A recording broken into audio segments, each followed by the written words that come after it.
जनवरी 2025 के आते ही सरकार ने 8th पे कमीशन जो है उसका अनाउंसमेंट कर दिया, जिसके बाद सैलरी हाइक्स पे सबसे ज़्यादा जो है डिस्कशन हो रही है। लेकिन अगर हम बात करें पे कमीशंस की, बी इट वो कोई सा भी हो, उनका प्राइमरी मोटिव जो होता है वो सिर्फ सैलरी को एडजस्ट करना नहीं होता या फिर सैलरी पे फोकस करने का नहीं होता। रादर उनका जो प्राइम फोकस होता है वो पर्क से रिलेटेड भी होता है, अलाउंसेस से भी रिलेटेड होता है एंड फैसिलिटीज से भी रिलेटेड होता है। तो इसी पर्सपेक्टिव से एक बहुत ही मेजर डेवलपमेंट आई है with respect to the 8th पे कमीशन, जिसमें कहा जा रहा है कि जो सीजीएचएस है हमारा, जो कि हमारे जितने भी सेंट्रल गवर्नमेंट के एम्प्लॉयज हैं उनको हेल्थ केयर फैसिलिटी दी जाती थी, उसको चेंज करके हम अब एक नई पॉलिसी लेकर के आ रहे हैं, जिसमें कि हेल्थ केयर सिस्टम जो है वो बेटर हो जाएगा एंड इंश्योरेंस पेनिट्रेशन भी उस पर्सपेक्टिव में बेहतर ही देखा जाएगा। क्योंकि अभी फिलहाल देखें तो सीजीएचएस का जो सिस्टम है वो सब लोग अवेल नहीं कर पा रहे हैं, because it is not implemented rationally across the country. तो उसी पर्सपेक्टिव से जो है ये चेंजेस लाने की बात की गई है,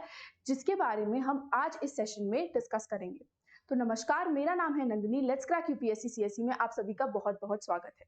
तो अगर हम देखें कि ये जो परव्यू और ये जो डिबेट है वो दोबारा से क्यों स्टार्ट हुई, तो ये एक्चुअल में इसीलिए बिगिन हुई क्योंकि जनवरी 2025 के रिकमेंडेशन के बाद ये कहा गया कि हम सीजीएचएस को जो है वो रिप्लेस कर देंगे। एंड एसेंशियली जो रिप्लेसमेंट है सीजीएचएस का वो किया जाएगा एक न्यू पॉलिसी से, जिसका नाम रखा जाएगा central government employees and pensioners health insurance scheme. Because essentially यहाँ पे जो है वो टारगेट माना जा रहा है कि जो पेंशनर्स हैं उनकी फैमिलीज हैं उनको भी होलिस्टिकली यहाँ पे अप्रोच किया जाएगा, because at the end of the day they were the part of the system. तो इसीलिए इस इंटीग्रेशन को जो है वो एक बहुत ही बड़ा एफर्ट माना जा रहा है from the side of the government. क्योंकि अगर आप देखें तो हेल्थ केयर इज समथिंग जहाँ पे आज के टाइम पे बहुत लोग स्ट्रगल कर रहे हैं, एंड हेल्थ इंश्योरेंस जो है वो इसी पर्सपेक्टिव से बूम कर रहे हैं। क्योंकि हम टाइम एंड अगेन देख रहे हैं कि कोई ना कोई हेल्थ केयर इमरजेंसी जो है वो हमारे दरवाजे पे खड़ी ही रहती है। तो उसी पर्सपेक्टिव को मेजरली मेंशन करने के लिए और एड्रेस करने के लिए हम देख रहे हैं कि कई सारी जो योजनाएं हैं वो ऑलरेडी इन प्लेस हैं। एंड उसी पर्सपेक्टिव में, उसी परव्यू में और उसी रो में आता है हमारा 8th पे कमीशन, जिसमें कि ये जो रिप्लेसमेंट है उसको गारंटी किया जा रहा है। अभी जो है गवर्नमेंट से कोई ऑफिशियल कंफर्मेशन नहीं है इस रिगार्ड्स में, बट अगर हम देखें 6th पे कमीशन के रिकमेंडेशंस को और 7th पे कमीशन के रिकमेंडेशंस को, तो हम बोल सकते हैं कि दिस पर्टिकुलर जो स्पेक्यूलेशन आ रहा है उसमें कुछ ना कुछ हमको अपडेट देखने को मिल सकती है, बिकॉज ऑफ द फैक्ट कि गवर्नमेंट जो है वो काफी ज्यादा सीरियस हो गई है with respect to the government employees health. तो उसी पर्सपेक्टिव को हम आगे जानते हैं और समझते हैं कि जो 8th पे कमीशन है वो क्या है, जो हमारा प्रीवियस सिस्टम था सीजीएचएस का वो क्या था, और हमारे 6th पे और 7th पे कमीशन के जो रिकमेंडेशंस थे उन्होंने एसेंशियली हेल्थ केयर के एस्पेक्ट में क्या बोला था। तो आपको करना बस यही है कि सेशन के अंत तक बने रहना है, कि हम विद इन 10 मिनट्स ये जो पूरा पर्सपेक्टिव है वो कवर कर लेंगे और अच्छे से अपनी अंडरस्टैंडिंग को डेवलप कर लेंगे। तो before starting with the session, I would like to announce to everyone who's aspiring to be a civil servant officer or to get into civil services, is Unacademy has got you covered, क्योंकि वो लेके आया है flat 60% of, जिसके via आप हमारे platform को access कर सकते हैं in a very minimal price. And इसी के साथ साथ आपको अप टू 12 मंथ्स का जो है वो एक्सटेंशन भी मिलता है। ये पर्टिकुलर ऑफर आपका कल जो है वो लैप्स हो जाएगा, तो मेक श्योर कि आप जो है ये डिसीजन जितनी जल्दी हो सके वो लें। उसी के साथ साथ यूसीएससी भी ऑर्गेनाइज किया जा रहा है, जिसमें आपको कई सारे अवार्ड्स मिल रहे हैं, इंक्लूडिंग योर आईपीएल बॉक्स के tickets and up to 100% of scholarship. तो मेक श्योर करें कि डिस्क्रिप्शन बॉक्स में जो लिंक दी है आप उसका इस्तेमाल करके खुद को एनरोल करें। एंड 13th ऑफ अप्रैल को सुबह 11 बजे या शाम को 5 बजे अपने कन्वीनियंस से इस पर्टिकुलर टेस्ट में अपीयर करें और ढेर सारे जो रिवॉर्ड्स हैं वो आप अपने घर ले जाएं। तो अब कंटिन्यू करते हैं हम अपने इस डिस्कशन को और जानते हैं कि जो मेजर अनाउंसमेंट्स हैं वो क्या की गई हैं। ऑल्दो एक जिस्ट जो है वो हम ऑलरेडी समझ चुके हैं, लेकिन दोबारा से कैरी फोर्थ करने के लिए और कनेक्टिविटी मेंटेन करने के लिए let's see what the announcements actually are. तो अगर हम 8th पे कमीशन की बात करें तो यहाँ पे जो फॉर्मेशन हुआ था 8th पे कमीशन का वो जनवरी 2025 में हुआ था, जिसमें कि अगर आप देखो तो जितने भी नेसेसरी रिविजन्स हैं वो विद द पर्सपेक्टिव ऑफ जो अभी करंट एम्प्लॉयज हैं और जो पेंशनर्स हैं उन सभी के लिए आया है। अगर आप इस पर्टिकुलर चीज को नोटिस करो तो ये जितने भी रिकमेंडेशंस हैं और जितने भी चेंजेस रिविजन्स आएंगे एसेंशियली वो आएंगे आपके जो अभी प्रेजेंट करंट इकोनॉमिक कंडीशन है, जो करंट हमारा इकोनॉमिक स्टेटस है कंट्री का, उस सबको ध्यान में रखते हुए, ताकि हम एसेंशियली सबको पर्क्स जो हम प्रोवाइड करना चाहते हैं वो भी प्रोवाइड कर पाए and all at the same time खुद भी घाटे में ना जाएं, क्योंकि we have to maintain a balance out of all of these policies also. तो उसी रिस्पेक्ट में जो है वो रिविजन आने वाले हैं। तो अगर हम बात करें 8th पे कमीशन की, तो जैसा मैंने आपको बताया, तो इसकी सिर्फ ये नेसेसिटी नहीं होती कि वो सिर्फ सैलरीज देखेगा, अलाउंसेस देखेगा। इनफैक्ट जितने भी हमारे एम्प्लॉय बेनिफिट्स होते हैं with respect to your insurance facilities, with respect to आपका टीए, वो सब जो है वो पे कमीशन के द्वारा ही देखा जाता है। तो इसी रिस्पेक्ट में हमारा जो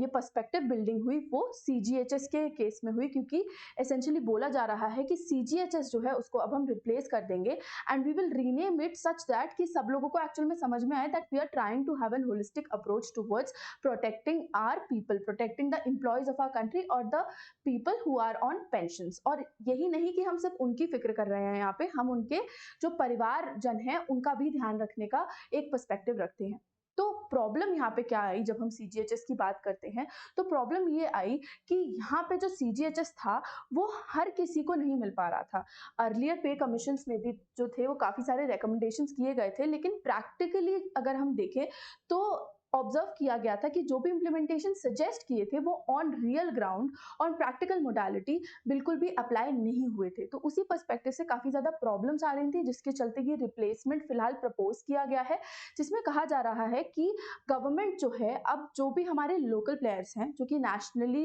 वर्क कर रहे हैं in the name of being private ownership वाली कंपनीज, जैसे कि केयर हेल्थ हुआ, हमारा मैक्स बूपा हो गया, स्टार हेल्थ हो गया, इन सबके साथ इंटीग्रेट करने का आइडिया है, जिससे कि जो पेनिट्रेशन है इंश्योरेंस का, हेल्थ इंश्योरेंस का विद दिस पर्सपेक्टिव, वो काफी ज्यादा इंक्रीज हो पाए। तो उसी के परव्यू में जो है ये सारे रिकमेंडेशंस आ रही हैं कि जो नई पॉलिसी आएगी वो कुछ ऐसी आएगी कि वो जितनी भी कंपनीज हैं उनको साथ में लेके चलेगी, जिससे कि हम एक जो पीपीपी मॉडल पे काम करना चाह रहे हैं ना, पब्लिक प्राइवेट पार्टनरशिप का जो हमारा मॉडल है, उसी पर्सपेक्टिव में इंटरप्ले में इसको लेके आए एंड अच्छे से इम्प्लीमेंटेशन कर पाए, जिससे वेलफेयर ऑफ द स्टेट भी हो and all at the same time profit making भी हो जाए, ताकि हमारा जो चेक्स एंड बैलेंसेस हैं वो हम ढंग से जो है मेंटेन कर पाए। तो उसी पर्सपेक्टिव में ये सारे चेंजेस लाने की कोशिश की जा रही है, जिसमें कि अगर हम सीजीएचएस की स्पेसिफिकली बात करें तो CGHS was or central government health scheme, जो कि आपके हेल्थ केयर सिस्टम्स को जो है वो प्राइमरली फोकस करता था, जिसका इंटेंशन था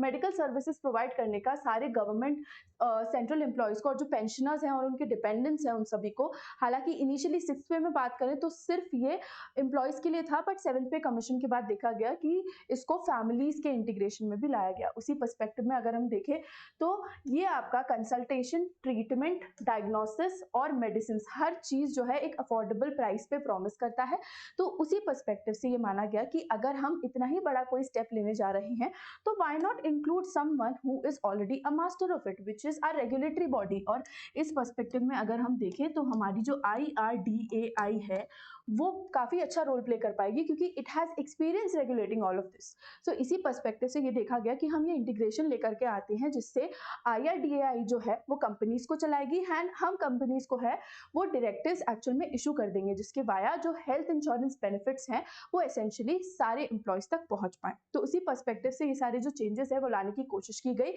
तो अगर हम देखें तो ओवर द टाइम काफी ज्यादा काम किया गया है इन सारे चेंजेस को इन प्लेस लाने के लिए, जिसमें कि 6th पे कमीशन और 7th पे कमीशन की जो रिकमेंडेशंस है वो डायरेक्टली यहाँ पे बहुत बड़ा रोल प्ले करते हैं। बिकॉज इस पर्सपेक्टिव में अगर हम अपनी ओपिनियन बिल्डिंग रखें तो इनिशियली जो था हेल्थ इतना बड़ा फोकस नहीं था गवर्नमेंट का, बट ओवर द टाइम जब 7th पे हम शिफ्ट हुए तब देखा कि नहीं, इट इज़ वेरी एसेंशियल और हमको ये मैंडेटरी कर देना चाहिए। क्योंकि 6th पे कमीशन की जब हमने बात की तो वी क्लियरली सॉ कि 6th पे कमीशन में जो है आपको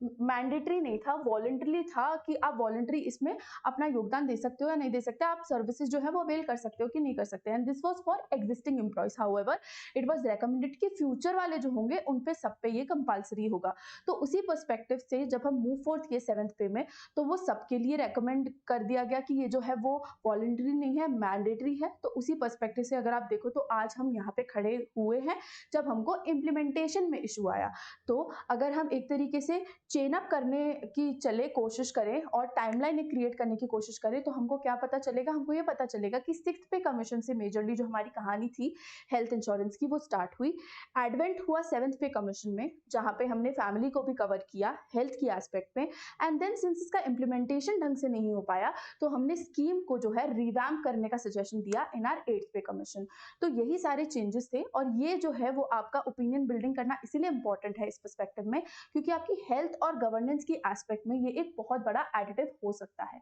तो इसीलिए मैं आप सभी तक ये सारी जो सिचुएशन है with respect to current affair, eighth pay commission and our economy basically, वो लेके आई हूँ। तो अगर आपको जो सेशन है वो अच्छा लगा हो, then please do like, share, comment and subscribe to this channel let's crack UPSC CSE. मेरे साथ जुड़ने के लिए आप